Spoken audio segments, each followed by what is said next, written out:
Yo, on est parti, on va faire de la sensation, on va faire du sensationnel aujourd'hui.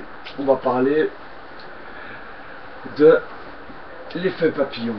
Alors, l'effet papillon, qu'est-ce que je fais? Je fume. J'aspire. Je souffle.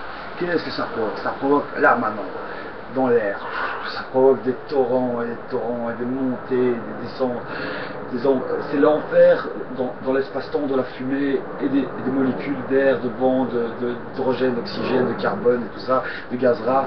Et ça fout le bordel dans ma chambre. Voilà. Ça fait un espèce de langage cosmique qu'il faut décrypter, que les astrophysiciens arrivent à décrypter, que beaucoup de gens arrivent à décrypter. Moi j'essaye de partir d'une théorie de base pour la théorie du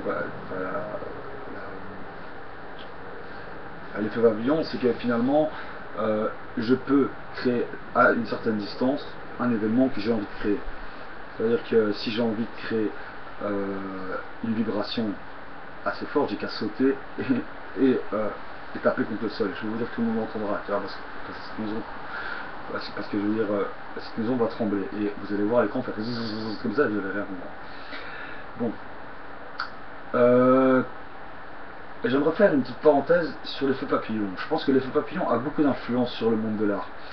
Il a beaucoup d'influence sur le monde de l'art et sur le monde de la réussite sociale en fait. Il a beaucoup d'influence sur le monde de la politique, de la géopolitique, de la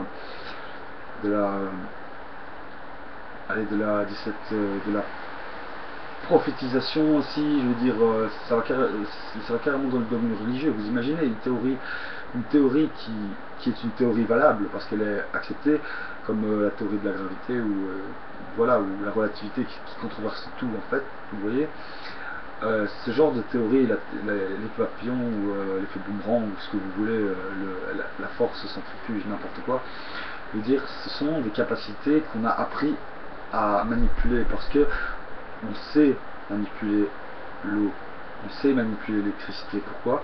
Parce qu'on sait prendre un bain, je veux dire, on sait que le corps est fait à plus ou moins 80% d'eau, et que quand on est dans l'eau, on interagit avec l'eau, on devient 6 fois plus léger comme en apesanteur et on peut voler dans l'eau. C'est vrai, on peut voler, on respire pas peut-être, mais on peut voler. Moi en tout cas, quand je vais à la piscine, putain, je fais Spider-Man dans l'eau, j'en ai rien à foutre, et je suis en mode requin, c'est-à-dire que je ne me sers pas de mes jambes, il n'y a que mes bras, comme ça.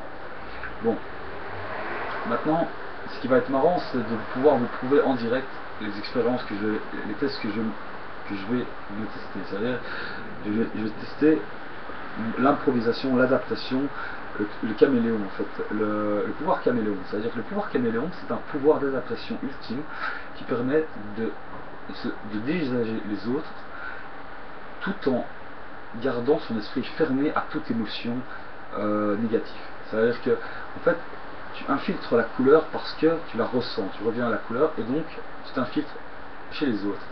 Tu participes à leur conversation au bout de 10 minutes d'observation et après, la manipulation mentale peut opérer ou pas. Vous pouvez choisir de manipuler vos sujets positivement ou négativement, ça dépend. Je veux dire, si par exemple vous voulez mettre une idée en tête à quelqu'un qui est négative, vous pouvez lui faire, mais c'est dangereux parce que vous pouvez créer une réaction en chaîne qui va vous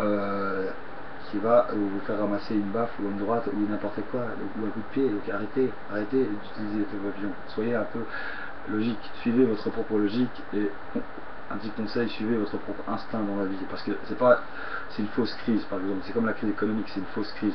Moi je veux dire, même avec mon chômage, je peux survivre. Et je veux dire, j'ai pas de but précis dans ces vidéos, je veux juste faire passer le message que finalement j'ai 25 ans et je m'en sors bien. Voilà, je sais me débrouiller comme beaucoup d'autres que je connais, et on s'entraide. Et c'est comme ça qu'on gagne. Et c'est comme ça qu'on a la victoire, et c'est comme ça que tout le monde gagne ensemble. Voilà. Maintenant, je voulais vous dire un petit mot de la fin. C'est Gus personne parallèle qui veut la paix prépare la guerre. C'est pour ça que je commence que maintenant.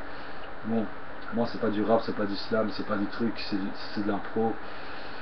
Disons que je préfère parler en live à n'importe qui plutôt que parler en live à n'importe quoi.